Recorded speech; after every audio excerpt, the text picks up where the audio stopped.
Спортның айғыштықын ұлысқа тыны күнері чоқ болыдыр. Иде ник атлетика жа спорт тұзы Денис Чертыков чарым жыл арызына Россия синіндегі үс марығын ұтып алған.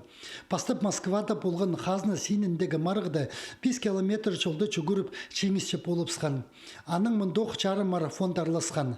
Чемақтығлы чидігаға Санкт-Петербургта ерткен Россия кубогы чарым марафонында чидерге өліс түскен. Пуық чүгірісті Артем Попов екінші орынды болып барған. Хакасияның командасы екінші орынға көтерілген. Чанзы командаға пазы бір спортсмені четпенің балғылыстық болған. Амды сілкір айында аға Омскта чары марафон тарлызып, пазоқ Россия синіндегі марғыны ұтып алырға оңдай болды. Анда кандикап болған, анда ар болған ұтып алыға. Смысл кандикапта, что чем старше козы, то он раньше стартовать лучше. И пусть самый молодой, самый, чукургоп, 8 минут, на сонде. И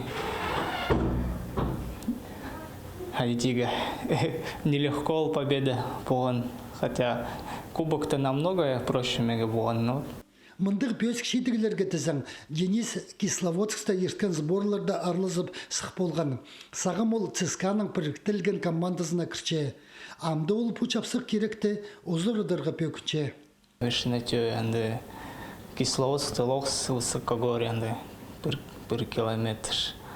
Ну, мен әнді полбам ни разу, но чевер, әнді прай сборной России по лыжным, биатлонистер, лыжниктер прайзы чушылыр. Шайқыдың болбам мен әнді ни разу.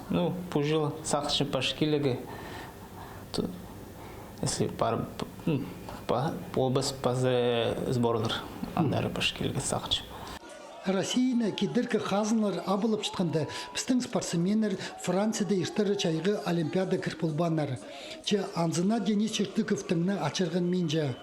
Ол келер айды Россия чемпионатында пазычажыларының қазына мариндар-лызарға пөкіче. Аға чақсы темненіс ағымында ерткен челдің де табырық чара марафон берген. Альберт Колумаев, Леонид Карачаков, хабарларға.